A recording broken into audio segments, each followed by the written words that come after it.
Thank you very much for the invitation. This talk will have 3 parts. So the first one, which also serves as motivation, I'll talk about a few Torelli theorems we know. Then I'll spend some time on Kuznetsov's category, which is maybe not so widely known in for algebraic geometers, and then in the last part I explain how the global Torelli theorem for cubic fourfolds can be deduced from using derived techniques and essentially reducing it to the global Torelli theorem for K3 surfaces. Okay, so let's dive into part 1. So to set the stage, let's look at hypersurfaces. So we work over C, smooth hypersurfaces.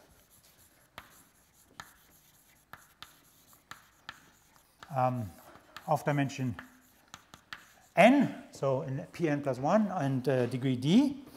And then we say that the global Torelli theorem holds. Say the global Torelli theorem holds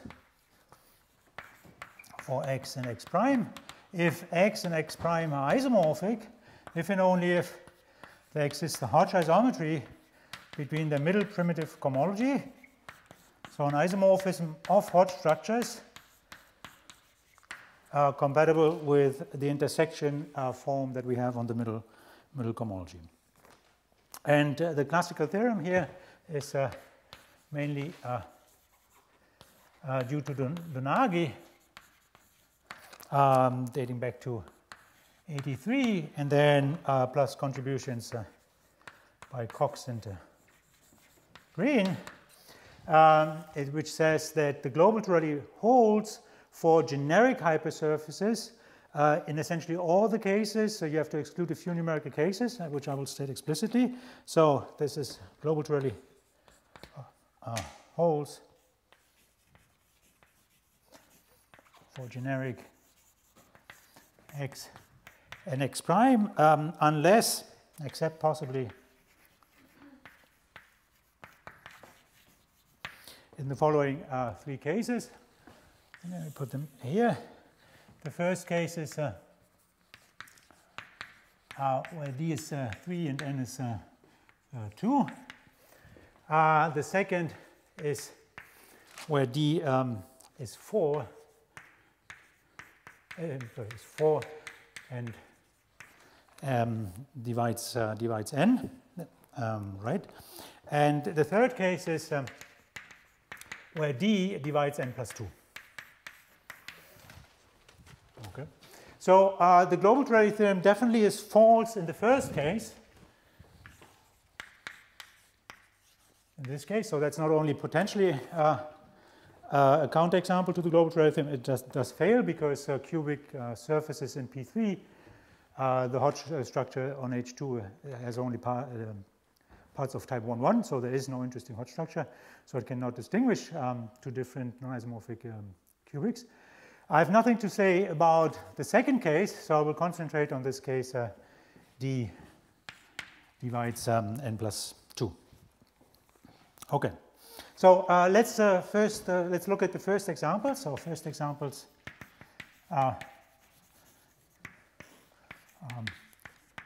for this last case. Well, you could start with d equals 3 and n equals 1. So what do we have? We have a cubic curve, so a cubic in P2, and of course we know we have a global Torelli theorem for elliptic curves, so that's a global Torelli theorem for elliptic curves is okay. So it's of course more classical than Donaghy's result. The second one would be quartex in P3, so K3 surfaces embedded in P3. Again, the global Torelli theorem is okay. Okay. And this is Piatetsky, Shapiro, and Shafarevich. There's a little subtlety here that I used the primitive cohomology in the formulation of the global Torelli theorem, in general, if you have two polarized K3 surfaces and you only assume that the primitive cohomologies are Hodge isometric, then they might not be isomorphic, but their derived categories will always be equivalent. However, for degree 4, that doesn't occur. So if you have two quartics with isomorphic primitive cohomology, Hodge isometric primitive cohomology H2, then also the full H2 will be Hodge isometric. Then there's the case DN 5, 3, so that's the quintic threefold, and again we know the result due to result by Claire dating back to 96 for generic quintics in P4. Okay, and then so the next case would then be 3, oh no, what would it be, 6 and 4. And I don't, from here on, at least I'm not aware of any results concerning the global Torelli theorem.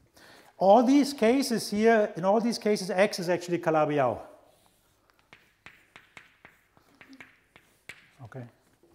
So I think these are the only results we know for Calabi-Yau hypersurfaces beyond what's covered by Donagi's result. So if you go beyond the Calabi-Yau case, let's skip the degree 2 case and go straight to the degree 3 case. Then the first one would be cubic threefolds.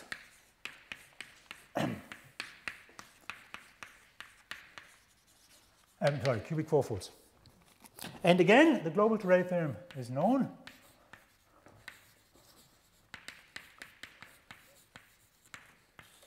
That's a result by Claire. Going back, that's even older, to 86, with an addendum prompted, I think, by a question of Kieran in 08.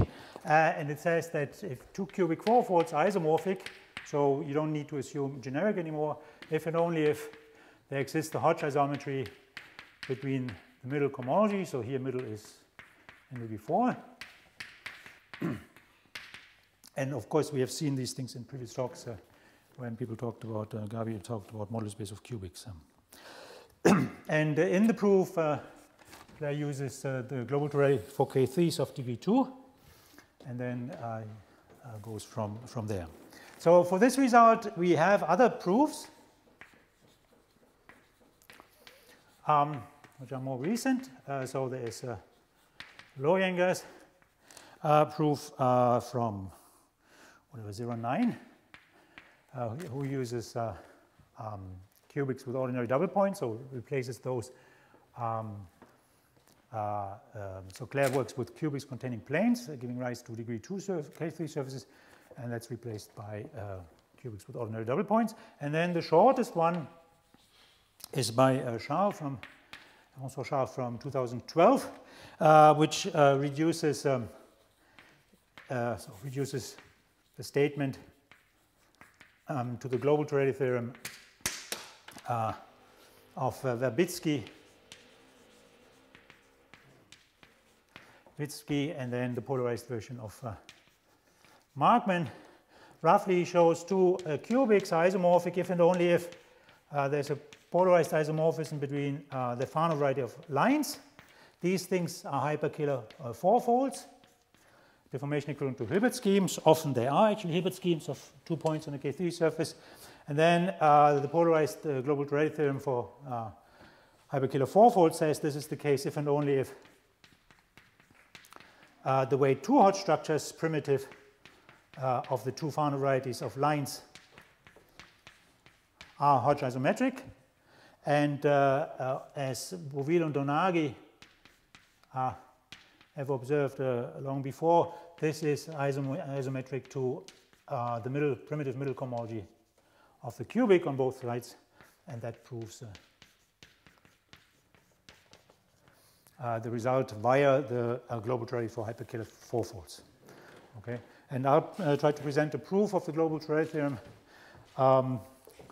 that does not make use of the global Torelli for hyperkiller fourfolds, but for hyperkiller twofolds, which by definition are K3 surfaces.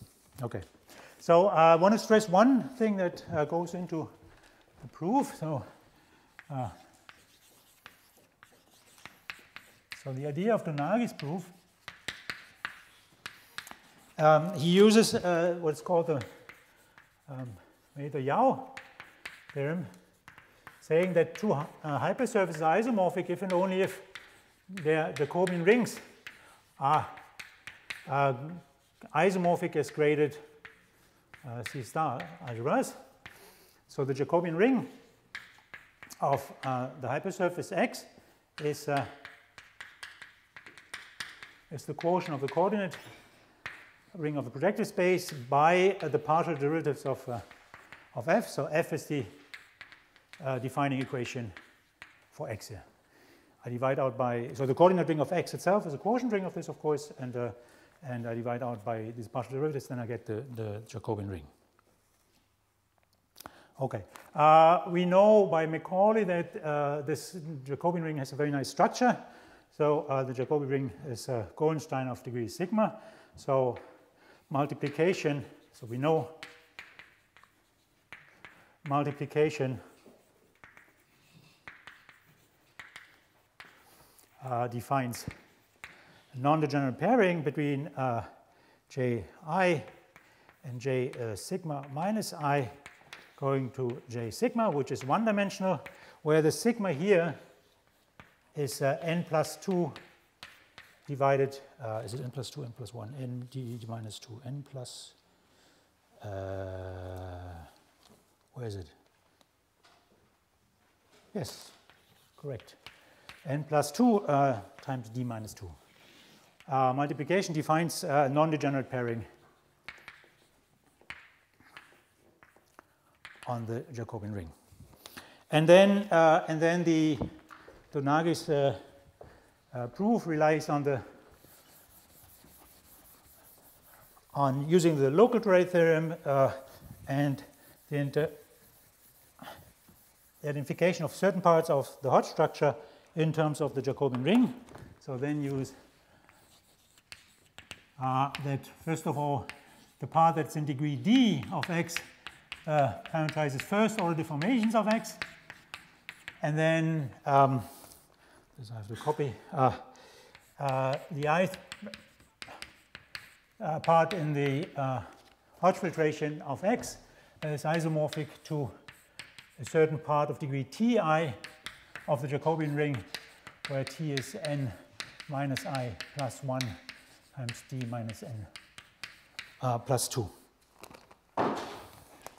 Okay, and under excluding these numerical exceptions here, 1, 2, 3, he uses what's nowadays called the symmetrizer lemma to recover more of the cohomology than just these bits. I'm sorry, more of the Jacobian ring from the cohomology, just not only these bits given by these TIs, which only give you certain parts of the Jacobian ring, but that fails for instance, the cubic fourfolds. So.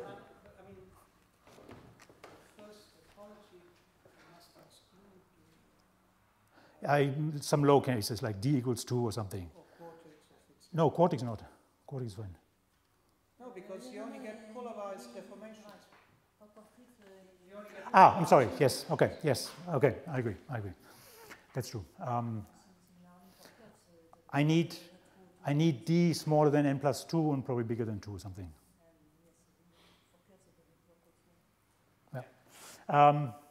In any case, so the point I want to stress, so Donagi uses the Jacobian ring, and the Jacobian ring does not appear in any of these other proofs, for instance, in the global Torelli theorem for cubic fourfolds, neither in Claire's proof, nor in Loyenger's, nor in François'.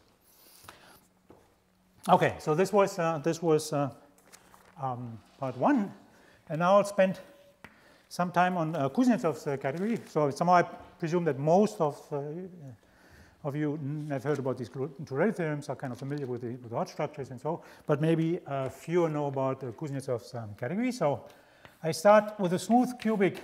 You can do this over other fields, but let's stay in the complex setting.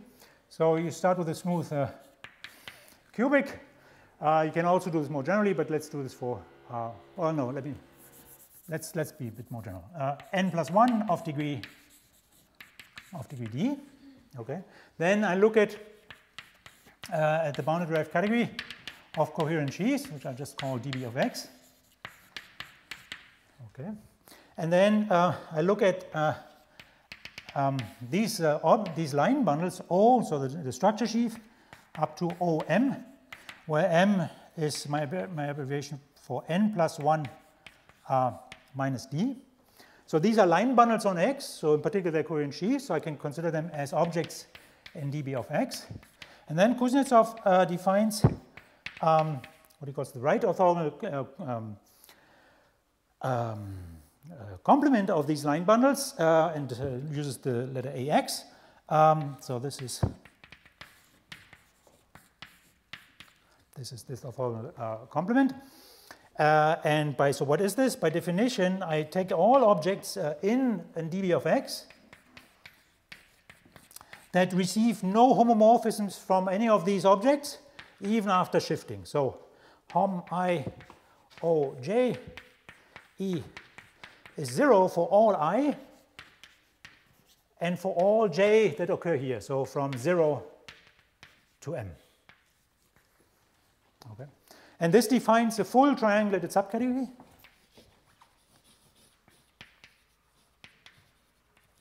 But wait, so here D can be smaller than n plus 1, bigger than n+1? Well, no. So you see, it doesn't make any sense anymore. So here, so even the case n plus 2 is limit already. So let's not worry about this, but somehow it covers also the case n plus 2. But so the first interesting case would be n plus 1. Then you take the orthogonal complement of O.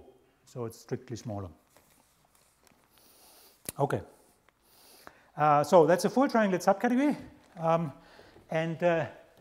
And the theorem Kuznetsov proves is the following.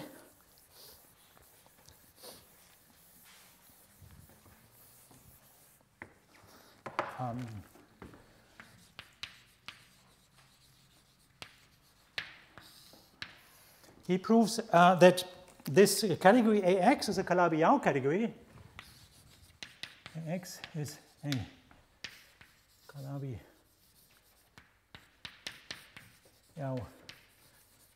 category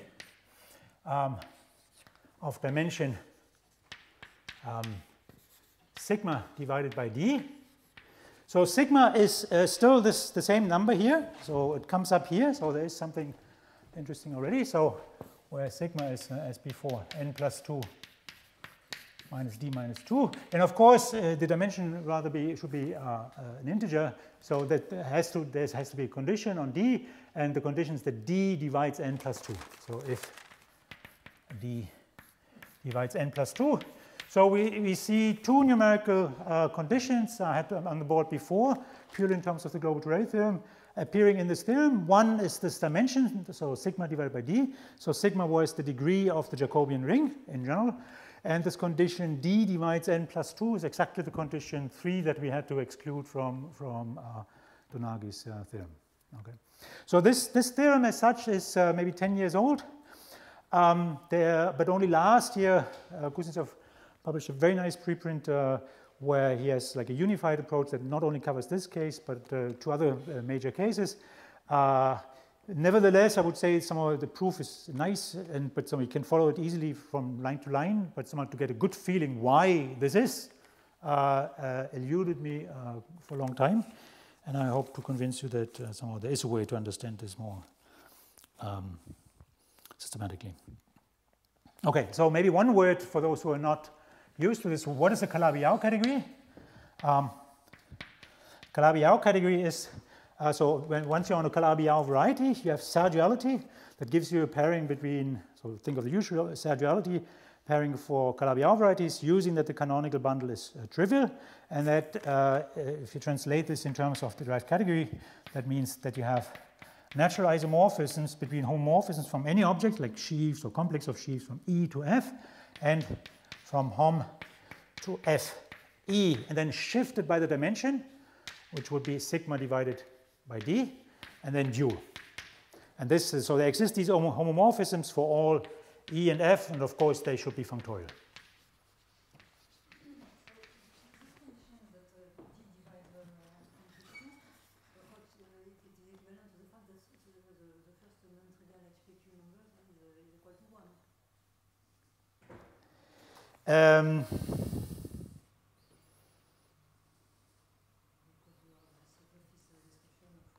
Yes, I think that should be true.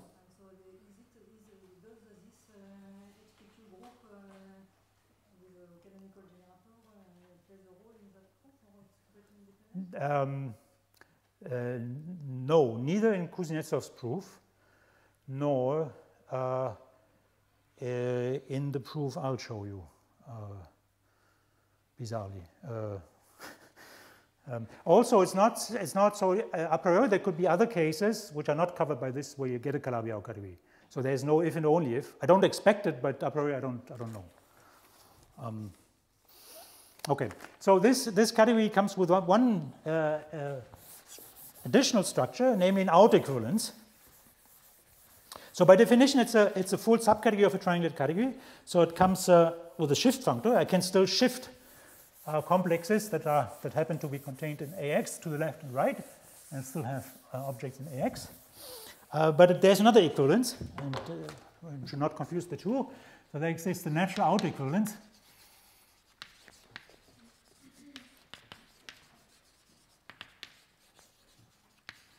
I write it down and then I explain why this works and how it works. So we denote it by 1 in round parentheses, not in brackets. And this is defined as follows. So I take any object in AX, or complex that's orthogonal to these line bundles, and then I can twist it as a complex of coordinate sheaves on X. Of course, I can twist it with a line bundle O1. But then I might leave the category A, and I have to pull it back to AX. So, okay, let me first see. It's easy to see that this is still orthogonal to these line bundles, except for the first one, except for O. So this is still orthogonal to O1 going up to OM. Okay. And now I have to explain this I upper star. So the inclusion. So AX was defined as a subcategory of DBX, and we give this a name, this inclusion, and we call it I lower star, just to trigger your geometric instincts. And this inclusion has left and right adjoints, has left and right adjoints. So the left adjoint would be called I upper star, and the right adjoint I upper shriek, from dB of X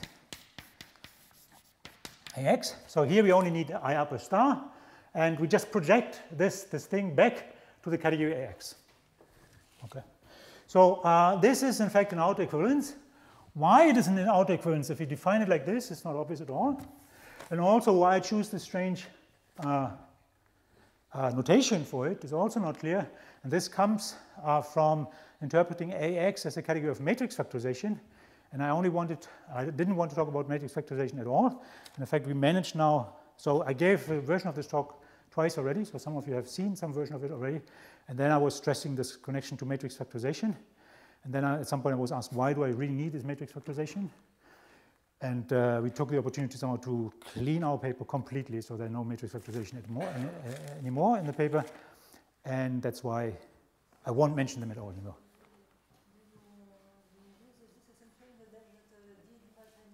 No, that works in general.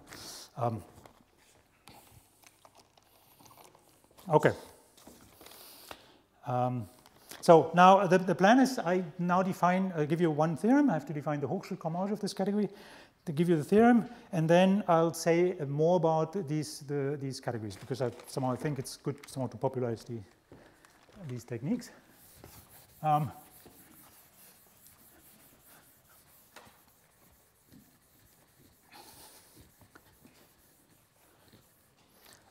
So I define the Hochschulkommage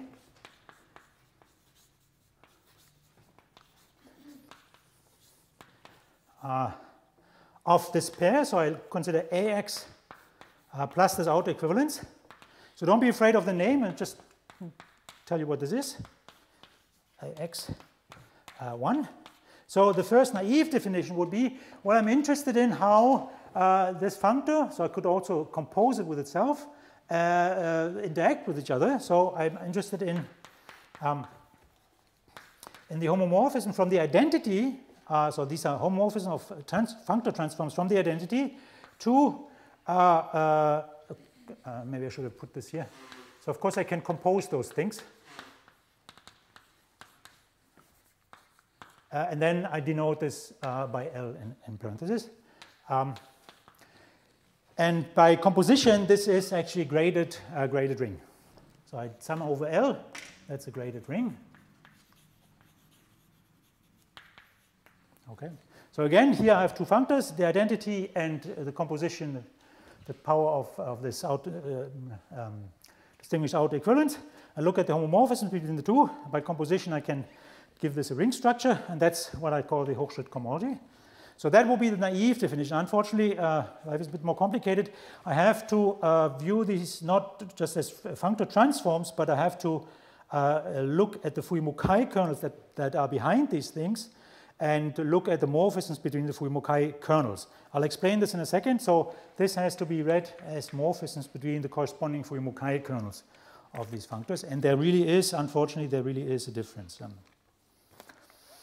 Okay, and now, so the theorem, and this is work with Jürgen Renemo,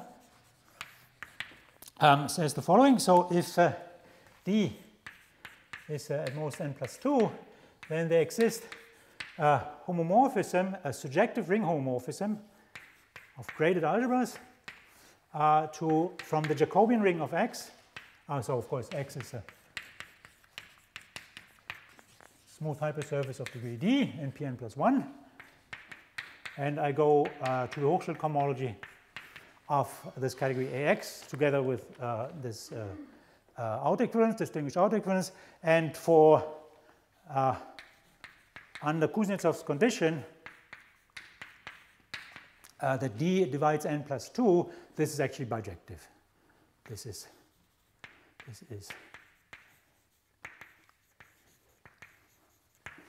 a bijection. Okay. So as a corollary of this, of course, you get the following. So suppose you have two smooth hypersurfaces. So suppose X and X prime are smooth hypersurfaces, degree D. I assume D divides n plus 2.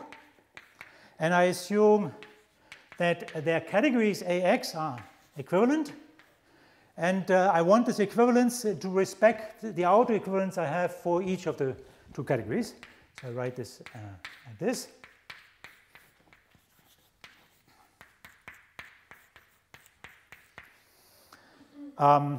Then X and X prime are isomorphic. Then X and X prime are isomorphic. Because once I have an equivalence like this, then of course, I mean, if I have an equivalence like this that is compatible with the additional structure given by this outer equivalence 1, then you expect an isomorphism of the graded rings. And the graded rings under the numerical condition here are just isomorphic to the Jacobian ring as graded rings. Hence the Jacobian rings are isomorphic, and by the Martin-Yau, I get that X and X prime are isomorphic. Okay. You need generic for the last step, or? No. No, once I have this, I conclude that these are isomorphic. No. No, that works. That almost works.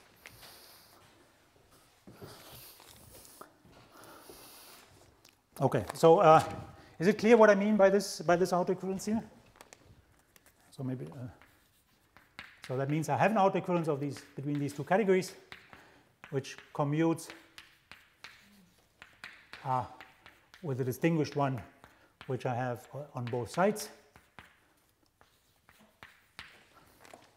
And again, this is slightly too naive again, but it's less serious than over there.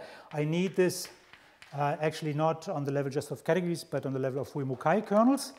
It is expected that this doesn't matter, so whereas here I really have to take the Fourier-Mukai morphisms, so that's why you can also forget about it.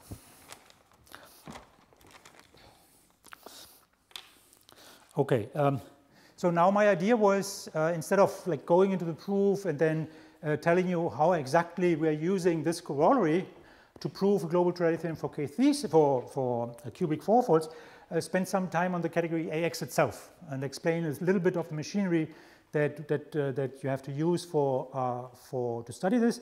And in particular, I'll show you how this Kuznetsov theorem comes out once you do this. And the main philosophy, so I expect that not many of you are really interested in enhanced triangulated categories and derived categories or things like this, and me neither. I'm following Kuznetsov, and he has this philosophy. So you can either enhance categories to do what you have to do, or you use the derived category dbx and look at this category AX inside dbx, and then replacing enhancement by Fourier-Mukai kernels gives you all you need to deal with all the technical problems. Question? Yes. Yeah, so if you take equivalence given by a Fourier-Mukai kernel between x and x prime, what kind of condition in the kernel would this commutativity of the diagram imply? It means that the kernel is an object on dbx times dbx prime, and I need a functor between dbx and dbx prime that maps one kernel to the other. Yeah, I do understand, but what kind of specific condition does it imply on the kernel? Like every kernel will satisfy this? Okay, so I expect that on this level, Fourier-Mukai kernels of the type I'll discuss in a second are unique. So then it wouldn't be a condition.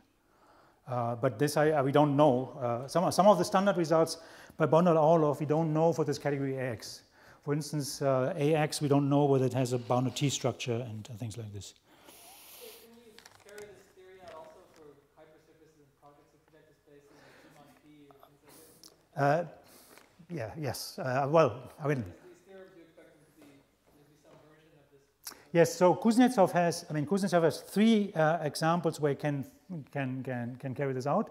One is like the divisorial case, that would be this case. Then there's a case where he looks at 2-to-1 covers. And he says, but this hasn't been worked out, he can probably also do like complete intersections or probably also hypersurface and products of projective spaces. But this hasn't been worked out. What is the analog of this material? Oh, there are versions of the material. There's the Jacobian ring for versions for complete. Yes. For complete intersections. I'm sorry, I'm not sure about the. Okay. So let me say a little about the Fourier-Mukai formalism. So if you have seen this in the standard case, then this should be familiar. So whenever you have an object on the product, so x and y, just arbitrary smooth projective varieties, and you take a complex of coin sheaves or bundle on the product, think of, for instance, the Sabine variety in the dual and the Poincaré line bundle, and then you can define the Fourier-Mukai functor phi e that goes from dbx to dby. That maps a complex on the left-hand side. So if you first pull it back to the product, then you take the tensor product with E, and then you push it down to the right-hand side to Y, and all functors I've written down are derived. Otherwise, it just doesn't make sense. So this tensor product is, of course, a functor on the derived level, so all these functors have to be derived, and this is called a Fourier-Mukai functor. And there's some important results by Orloff, and also in the twisted case, Kanonako Stellari, saying that every equivalence like this has a unique Fourier-Mukai kernel. Every equivalence has a unique Fourier-Mukai kernel. So this E would be called the Fourier-Mukai kernel. But warning, and this stresses the point I made before. So you could, for instance, be interested in the morphisms, the functor transforms between two Fourier-Mukai functors. So that means for every object on X, you have a morphism between the images of under the two functors, and everything functorial. And of course, once you have a morphism between the Fourier-Mukai kernel, E and F, that induces you such a functor transform. There's a natural map between the two, but this in general is neither injective nor surjective. Okay, neither injective or bijective.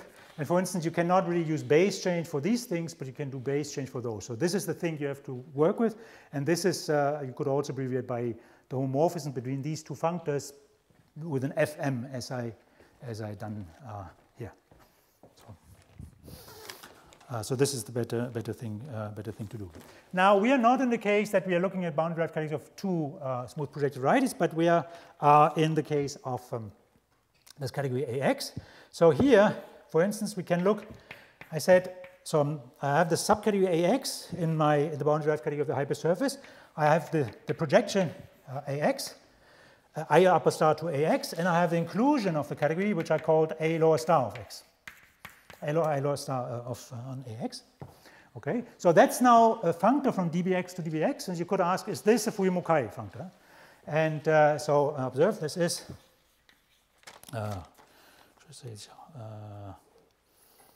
Yes, so this is Fourier-Mukai functor. So in order to explain this, I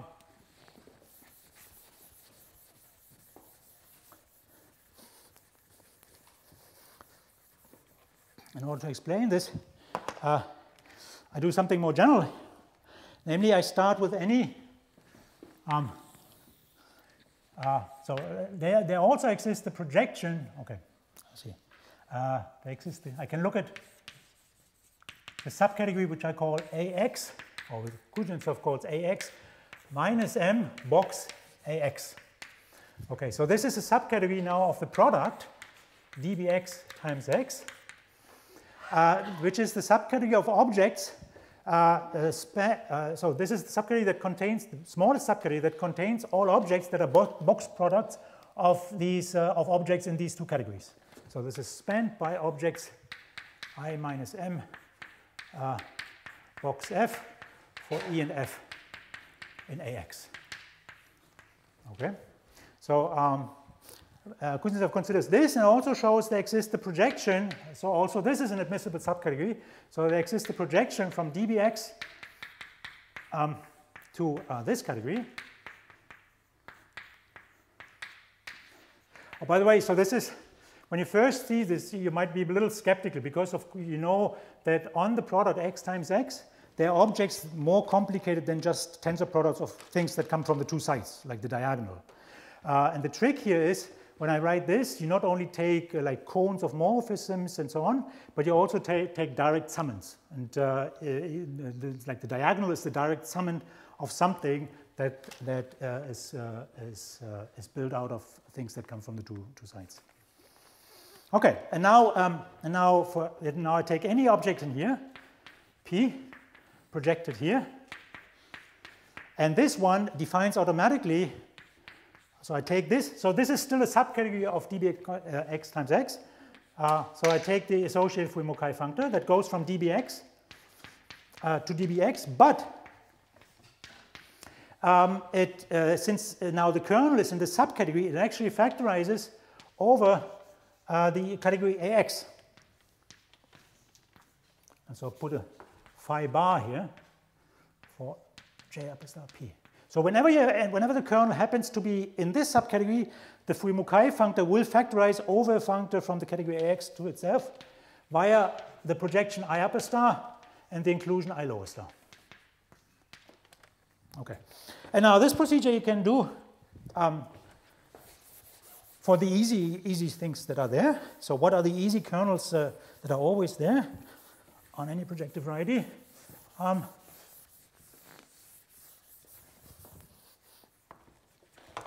You can look at, so apply this to the diagonal on the diagonal times 1, for instance. So you take an amber line bundle on X and twist it by 1. And you give this a name. P0 is J upper star O delta. And the functor I get now from AX to AX, so I should say, if I take the Fourier-Mukai kernel O delta, then the Fourier-Mukai functor is just the identity. I pull back something restricted to the diagonal and push it forward. That is, of course, just the identity. And this functor here then, so P0, is in fact just the identity. So that's isomorphic to the identity. If I do this to P1, so that's the pullback under this projection of O delta 1, then this functor, probably not a surprise, again is a functor from AX to AX, and this is isomorphic to this functor, this distinguished functor 1, which I needed to define the Hochschild cohomology. Okay. And you can do this more generally, slightly complicated if you want to do this in complete generality, but at least for small l's this works. That's then the definition for L. And it turns out that this is the L times convolution of this P1. So we only need those for small L. Okay, and now I won't.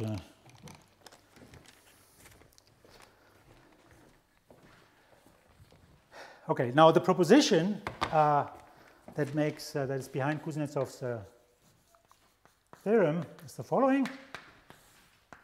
There exists an so these things here are objects either of this category AX minus M times box AX, or, since this is a subcategory of this one, just objects, complex of coherent sheaves on X times X. The proposition now tells us that there exists an isomorphism between PD and P0 shifted by 2. Okay. So on the level of functors, now I look at those as Fourier-Mukai kernels.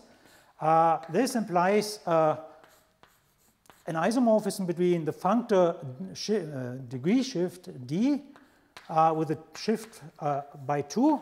So this on the right hand side, this is the shift of complexes by 2 to the left. Okay. So this proposition is in Kuznetsov. He proves it by composing all kinds of functors, and then eventually he gets this thing. And what we needed is actually an isomorphism between these Fourier-Mukai kernels. And by writing down this isomorphism, one actually gets a better understanding of why this isomorphism is there and where it comes from. Okay, and at least I give you the idea where this isomorphism comes from. Once you see it's not so difficult, of course you have to do the computation. So the idea of this thing is the following. So in our case, X was a hypersurface. So I take X times X and put it in P times P, n plus 1, n plus 1. Here I have the diagonal, and here I have the diagonal. And I call this inclusion phi. Okay. And now there's a little lemma, easy to prove, that if I pull back the diagonal of the structure sheaf of the diagonal, then so in the derived sense, so all the tors are part of it, then this is not a sheaf, so there are some tors, but it's in concentrated degree 0 and minus 1, so it's 0 if I is not 0 or minus 1. Of course, the usual, so H0 is just the usual pullback. That, of course, gives you the structure sheaf of the diagonal of X. And in degree minus 1, you find O delta minus D.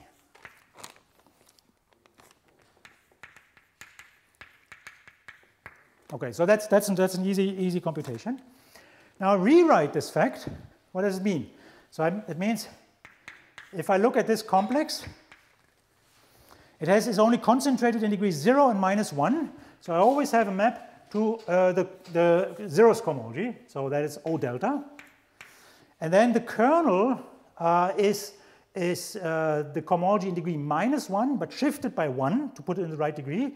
Or I could also put it, since I'm talking about exact triangles, what I get here is a morphism to O delta minus D, and then shifted by 2. Okay. Now, this, of course, now I can twist everything by by D.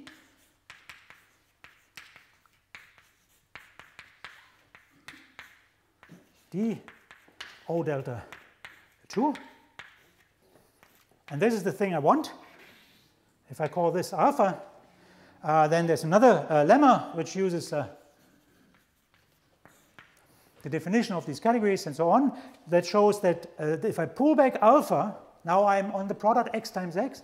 If I pull it back, so project it into this category, then it becomes an isomorphism because this object here vanishes under J. J upper star of phi star O delta D is 0, and hence I get what I want. I get P0 is isomorphic, PD is isomorphic to P0 shifted by 2. So the work is in this first one, but you can also see, I mean, you can imagine it's not, I mean, if it's true, then it can be computed because you take the Cauchy resolution for the diagonal, for the structure sheaf of the diagonal, you push it, you pull it back, and you just have to show that the things that appear in the Cauchy resolution, once you pull it back first to x times x, and then down to ax times ax, all disappear, and that gives you this isomorphism. Okay. So this is giving you this isomorphism, and the corollary then is, at least for the cubic fourfold, this already proves you that this category Ax is a Calabi-Yau category of dimension 2, so what we call a K3 category. So corollary.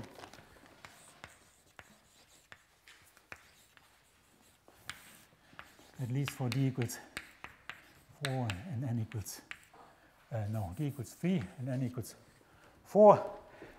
This implies that Ax is a K3 category. So that's a Calabi-Yau category of dimension 2.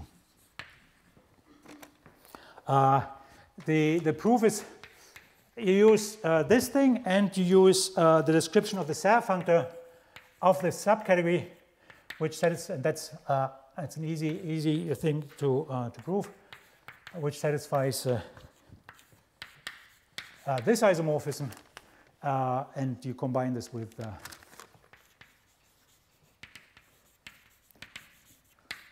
this thing we just. So from here on, you don't need the kernel version anymore. You can use just this Kuznetsov thing, and then you get this result. So at least you have seen essentially the proof for Kuznetsov's theorem for cubic fourfold. Now you could still ask, what is this morphism alpha here? And if you can show the following, this alpha actually factorizes. This alpha is a composition. I'll just make this a remark. So there exists so there's the alpha, O delta shifted by 2. So this O delta, forget about the delta, OD, that's the normal bundle of the hypersurface in Pn plus 1. Okay, so that sits in the normal bundle sequence. And that means I can go from here to the tangent bundle of X, but shifted in degree. Okay. And then there's a map, think of the, so this is this is called the Godara-Spencer class. And there's a map from this one to this one that comes from the universal Atiyah class. Think of the sequence you have O delta, O divided by I of the diagonal squared, I'm messing it up, O delta, yes. That's the usual sequence you have on the product, and that's like the dual to this sequence. And once you see this, then you understand this class alpha. This morphism alpha is something like the universal obstruction class, and that this thing becomes an isomorphism once you project down to this product of categories, means that every object in this category AX is maximally obstructed, so it does not deform even to first, cannot be extended even to first order away from the hypersurface. That's my interpretation of the category AX at the moment. I think there's more to it, but that's how far I got with the. Okay. Right. Yes. Now I can give you the proper definition of Hochschild cohomology, and then just sketch in the remaining 5 minutes how to and deduce from there the global Torelli theorem. So then the official definition of the Hochschild cohomology of the pair here is I take the direct sum of all morphisms, and now I'm on the product, and I look at morphisms from this P0, which was the projection of the diagonal, the structure sheaf of the diagonal, to PL. I'm only interested in the first few, so up to degree sigma. And then I use that, of course, have a natural morphism from all the global sections of O1, which I can also interpret on the product as morphisms from the diagonal to the diagonal shifted by 1. Then I apply J upper star. After all, J upper star is a functor, so, and then I get to Hom P0, P1, right? And once I have a morphism from all the global sections or linear forms to the degree 1 part of this ring, I get a map from the full polynomial ring.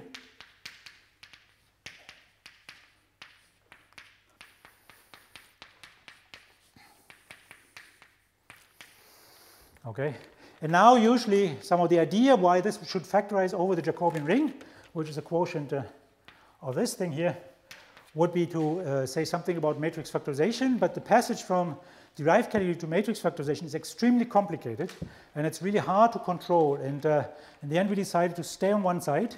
And then this diagram says, so there was, I mentioned there was the normal bundle sequence in there, and then you use the Euler sequence, and you find that in fact all the partial derivative go to 0, and that gives you this morphism here. Right. And we also show that this one is actually an isomorphism. This is the most difficult part lemma in the whole thing. And then you get an isomorphism on this thing. Very roughly. Okay. Now I have. Oh no, I started 2 minutes later or something, right? Oh, okay, I won't need it. Now I come back to the global Torelli theorem. So this is part 3 of the talk.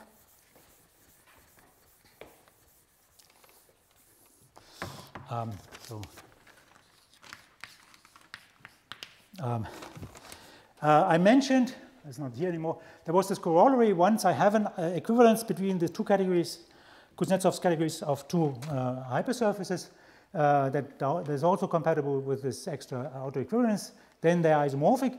But how do I get from Hodge structures, so from Hodge isometry between the middle cohomology, to these categories? And the idea is the following. So if I have let's now restrict to the cubic. Then we have the category AX, and this category has a Hodge structure. Roughly, it's slightly tricky, but roughly it's a certain part of the full cohomology of the cubic fourfold. It can be realized in the topological K theory, and you pull back the Hodge structure from X. The coefficients here are a little tricky, so you have to work with Z coefficients, and it's not quite realized in integral cohomology. But let's assume we do have this, and it's a weight 2 Hodge structure.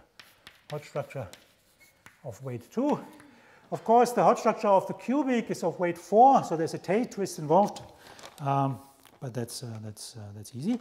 And now, if you have two cubics, which are Hodge isometric, so for those you want to show that they are isomorphic, then it's a lattice theory thing to prove that in fact you can extend this Hodge isometry to a Hodge isometry of their categories. It's a Hodge structure, an integral Hodge structure of weight 2 of the usual type, so H20 one-dimensional, and it is in fact it's constructed using AX contained in the derived category of X.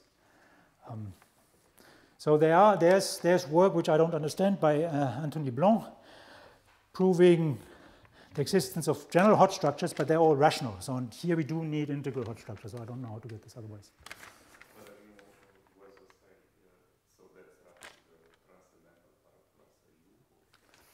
That is, no, okay. So this is, if you want, the primitive part of H4, Tate twist plus A2 sits in here of index 3. Yep. But think of it, so some of you, of course, have heard this. Sometimes this is the derived category of a K3 surface, and then this is just the ordinary Hodge structure of the full Hodge structure of the K3 surface. Okay. But somehow you're right, the interesting part of the Hodge structure is in the primitive part. So I add only one part, and this allows me somehow to extend a Hodge isometry here to a Hodge isometry here. Okay, now I have to wrap up and state one thing. So results by Eddington and Thomas and myself show the following. So there exists an open set of the moduli space of cubics. Open. So C is the moduli space of cubics, cubic fourfolds. Open set such that, so this is dimension 20 as we heard, open such that whenever, if X is a cubic that happens to be in U, and there exists a Hodge isometry between this category and a twisted K3 surface. So this is a K3 surface with a Brouwer class alpha. If I'm in this open subset, then in fact the category AX is derived equivalent to dBs alpha. I forgot one thing.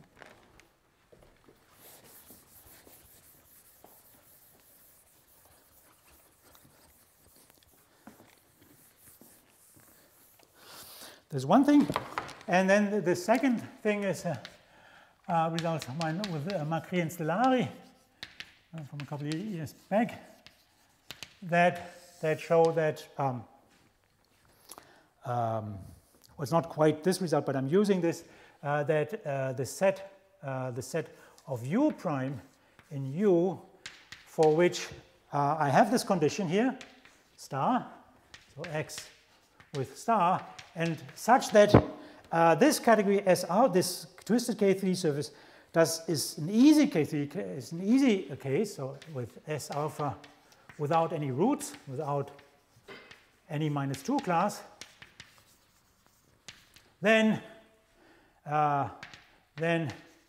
for all X, so this is a dense set, that's important. Then for all X in U prime, the action, the autoequivalences of this category, which is then AX, injects into the orthogonal group of the Hodge structure. So I forgot one thing to say.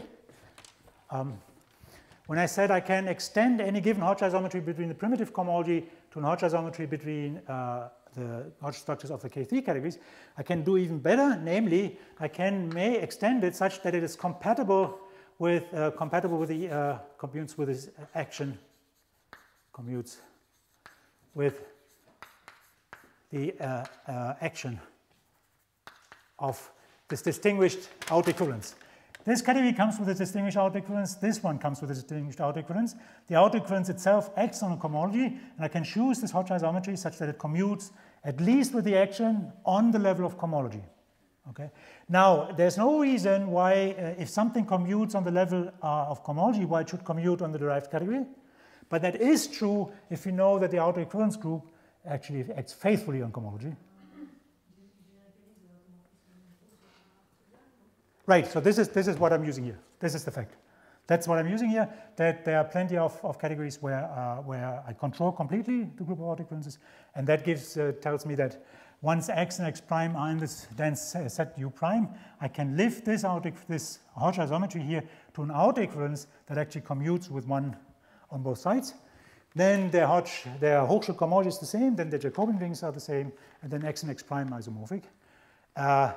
And I think, and that concludes the proof of the global Torelli theorem via using derived global Torelli for K3 surfaces and Jacobian rings. But I'm not saying, certainly not saying after this talk that it's any easier than the old ones. Wait, is it global Torelli or generic Torelli? That's for hyperkähler, that's the same. Because the period map is eta. Okay, I finish here.